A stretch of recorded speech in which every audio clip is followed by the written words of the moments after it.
Okay, it's the next day. It's actually almost 2 o'clock in the afternoon. Let me show you what I'm going to do here today with the electrical box. Welcome to 3D Accuracy, where I'll talk about 3D printing, 3D product design, and 3D injection and die-cast mold design.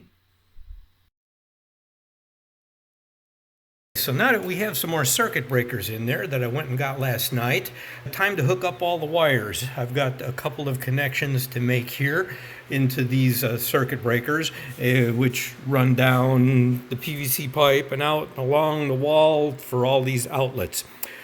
I don't know if I mentioned last night, that one there that was incorrectly wired at 240 should be 120. I've rewired that receptacle, so that's now correct. So what I'm going to do is I'm going to first off connect these wires that I have for these outlets to the correct breakers, and then I'm going to test this bunch of breakers. I'm going to go ahead and turn the power on, make sure I don't have any shorts. I don't think so. Everything is basically connected the way it was before, except, I moved some of the wires, because I had a mishmash mess with everything here. So I tightened it up and organized it a little better in there, which makes it easier to work inside the box as I bring other lines in too. So I'm going to go ahead and turn on the power, make sure I don't have any shorts and, don't trip. I don't think anything in the PVC pipe should be a problem because all I did was pull that wire out. And even though I had to pull it pretty firmly to get it out, once I had it moving, it slipped out. So I don't think I, caused any shorts or any damage in there because it's just the wires, nothing else. So anyway, then I'll test those breakers, make sure everybody's fine and all the outlets are correct, and I'll test them with the voltmeter, make sure I got the proper voltage on everybody, and then I think I'm going to see if I can get some wire run. What I'm going to do, of course I'm not sure I'll get to that, but what I'm going to do is run it along the floor in the same path that it's going to follow up on top the ceiling, so that I can get an idea of how long from there to here, from that wall to this wall, from this wall along the other way to the box, and then back down the wall. I'll measure and I'll add several feet to the cable, and then see if I can get the two cables run for this machine.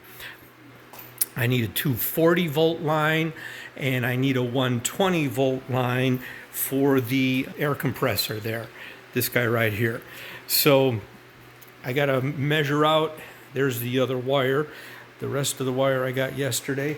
I got to measure these guys out and cut it. And since I don't have the phase converter yet, the box of the phase converter is going to go on the wall here. And what happens is that 240 volt line will come into the box. Then there's connection that branch off to the motor, which I'm probably going to put on the floor over there on that side, because the air compressor is going to go right in here next to the 3D printer. And the 240 volt line goes into the phase converter box, then it runs down to the motor, and then there's connections that come back. And then in the phase converter box, they will put a plug to match this plug that I have here to plug the machine in. And there will be a circuit breaker in the panel. There will be one circuit breaker. I can run one machine from that phase converter, only one. But that's okay. I don't have a problem with that. I only need it for one machine anyway. So then this guy will plug into the phase converter, this transformer that knocks the voltage down by 10 volts from 240 to 230, which is what the machine likes, 230. So I got to knock the voltage back down. And that's what that guy's for. So one step at a time, let's get those guys connected inside the box, and then go ahead and test them out, make sure everybody's good there. Okay, let's get to work.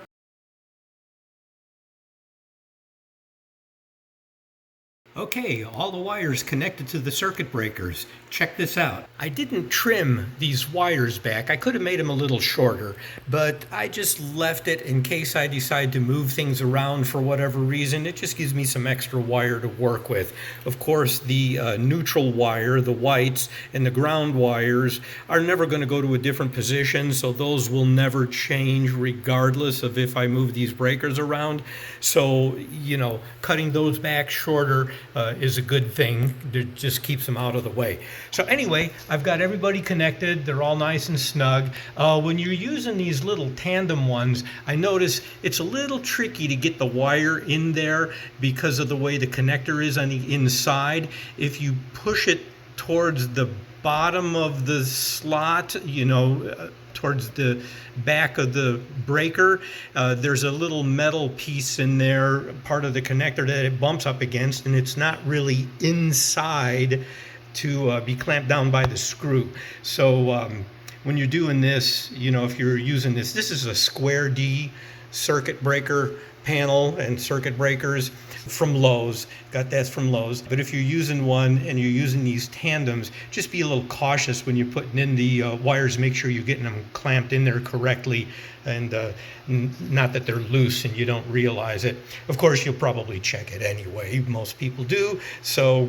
But anyway, I noticed that on the breakers. The other thing I noticed on the breakers, when you put them in, when you load them, you have a tendency to put this back end a little deep into the hook in the back and then try to push it in, snap it down.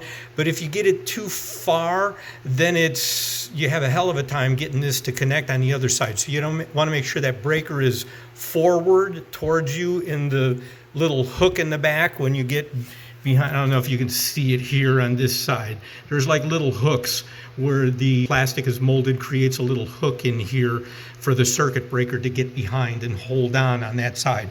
But if you get it too deeply down in there, if you get it into this area, it's not where the hook is, and it makes it difficult to get the breaker in there. So just I discovered that when putting them in. Okay, so now that I have those guys all in there, I'm going to go ahead and turn on the power, and then I'm only going to check these 4 breakers. There's the double breaker here for the 240 volt for the one machine, the one 3D printer.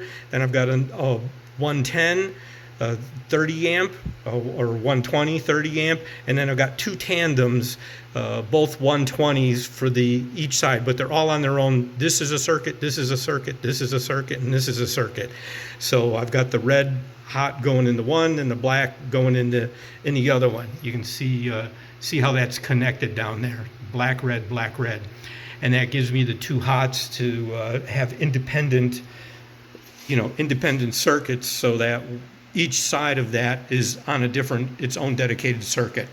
So, and that's just the way I want to do it with the machines, because that way I can plug a machine in there.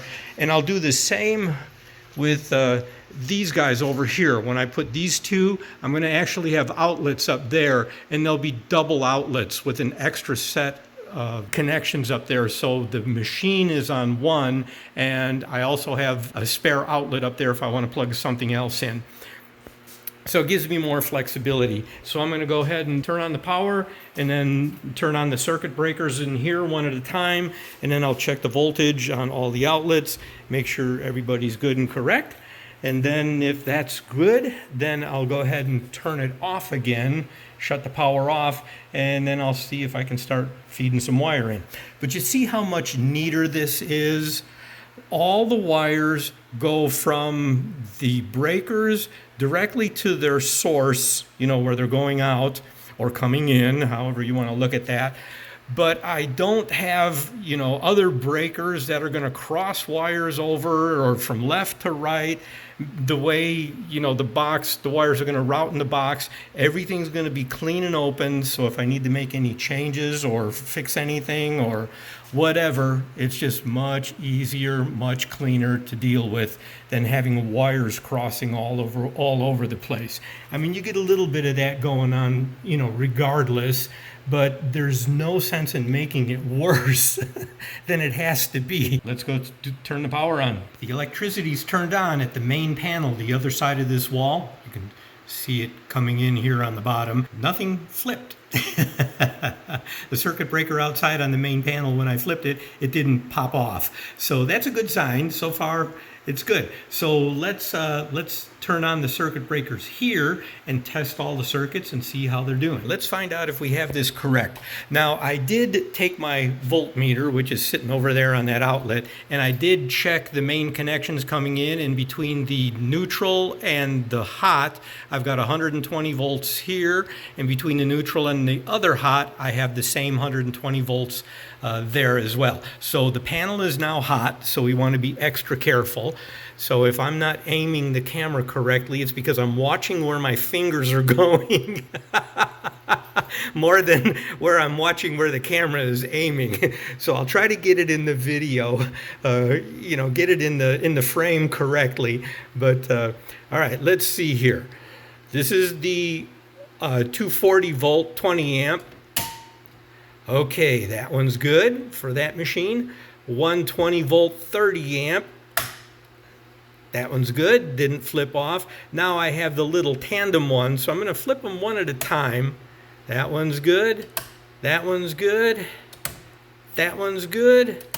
That one's good. Okay, so no shorts so far. Nothing's wrong, or it would have popped the circuit breaker after I turned it on. So that means all of these lines now have voltage.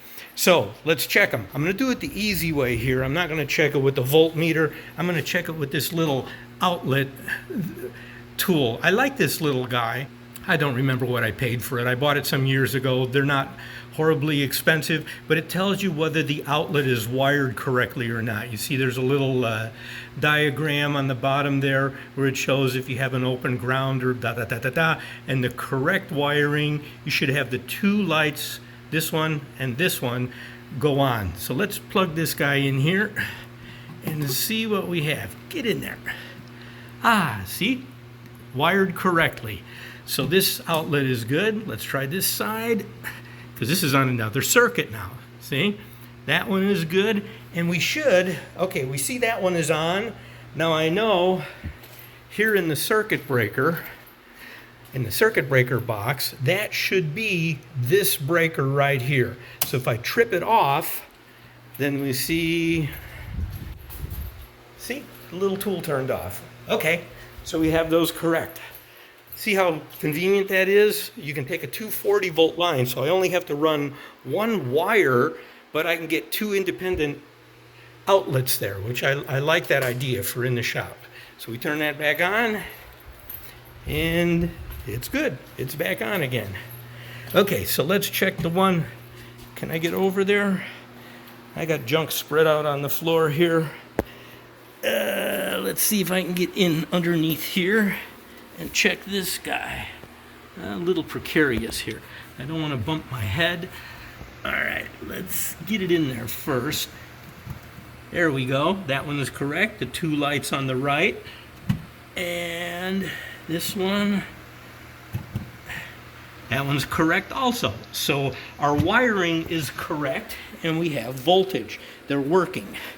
And I assume if one plug is working, the one below it, it's all on the same receptacle, it should be working correctly. Okay, now I'll put this down here for a minute. Let's see if we can check this one. Now this guy should be 120 volts. Let me set it to volts. Let me change it from DC to AC. Okay, AC volts. Okay, so let's see. I don't know if I can do this with one hand. Okay, the red one we'll put on the neutral, which is this guy here. And it feels like it's got a connection. And the hot should be this one. And we have 120.6 volts. Good. Okay, so this one is working correctly. And now this should also work if I put it, I believe it should, if I put it on the ground. There, okay. Yep, 120.7. Okay, so this outlet is wired correctly and we're getting the proper voltage. And now let's try this one. Now this guy is 240. So this one, but it's three plugs. See, there's 3 slots in this one. This one should be the ground, and I should have 120 volts here, 120.6, and I should have another 120 volts there, 120.7. In between these two, if I move this over here, then I should have 240. 241.8. There we go. So this guy is wired correctly, and I've already tested this out on the machine before. All I did was move the circuit breaker, from one side to the other. I didn't change anything else, so I knew it was working properly. But we have proper voltage on all the outlets. No tripped circuit breakers, so we're good. So now what I'm going to do is I'm going to turn all these off, and then I'm going to turn the power outside off again, and then that way I can continue working. I can run some wire. All the power's off. I turned off the breaker outside on the main panel. I turned off all the breakers on the inside sub panel, but I don't trust that it's off, because what happens if that circuit breaker in the main panel malfunctions? So I took my voltage meter and I checked the leads, make sure it's off, and it is off. So now it's safe to work with. Let's see if we can lay some wire out and get some wire connected. That'll be fun.